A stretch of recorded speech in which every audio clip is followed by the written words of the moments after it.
സിദ്ധാർത്ഥന്റെ മരണത്തിൽ വെറ്റിനറി സർവകലാശാല മുൻ വൈസ് ചാൻസലർക്ക് വീഴ്ച പറ്റിയെന്ന് ജുഡീഷ്യൽ കമ്മീഷൻ റിപ്പോർട്ട്. മർദ്ദന വിവരം അറിഞ്ഞിട്ടും നടപടിയെടുക്കാൻ വൈകിയെന്നും റിപ്പോർട്ടിൽ പറയുന്നു. സർവകലാശാല ചാൻസലർ കൂടിയായ ഗവർണറുടെ നിർദ്ദേശപ്രകാരമാണ് മുൻ ജസ്റ്റിസ് എ ഹരിപ്രസാദ് അന്വേഷണം നടത്തിയത്.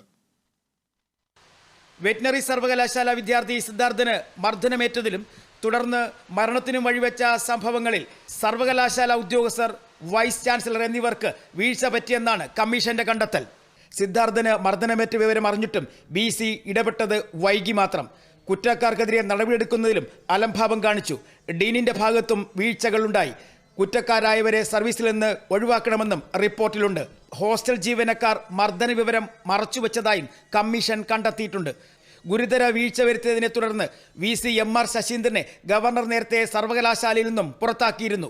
വൈസ് ചാൻസലർ, ഡീൻ, ഹോസ്റ്റൽ ജീവനക്കാർ, കേസിൽ പ്രതിചേർക്കപ്പെട്ട 2 വിദ്യാർത്ഥികളുടെ രക്ഷിതാക്കൾ, സിദ്ധാർത്ഥന്റെ രക്ഷിതാക്കൾ ഉൾപ്പെടെ 29 പേരുടെ മൊഴിയാണ് അന്വേഷണ കമ്മീഷൻ രേഖപ്പെടുത്തിയത്. പൂക്കോട് വെറ്റിനറി സർവകലാശാലയിലും സിദ്ധാർത്ഥന്റെ വീട്ടിലും കമ്മീഷൻ എത്തി മൊഴികൾ ശേഖരിച്ചിരുന്നു. Kerala vision news, Thiruvananthapuram.